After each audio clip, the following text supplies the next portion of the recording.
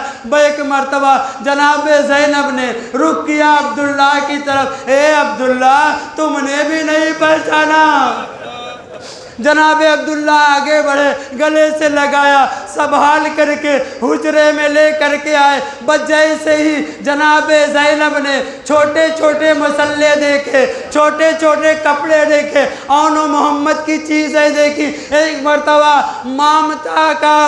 مامتا کی وجہ سے جناب زینب نے کہا اے میرے لالو، اے میرے بچوں، اب تک میں نے بھائی کے غم میں تمہارے اوپر گریا نہیں کیا، اب میں تمہارے اوپر گریا کرتی ہوں۔ اور یہ کہہ کے جناب زینب نے کہا واہ اونا واہ محمدہ، واہ اونا واہ محمدہ، اور اس 2 دن بھرپور طریقے سے اون محمد کا ماتم کرنا شروع۔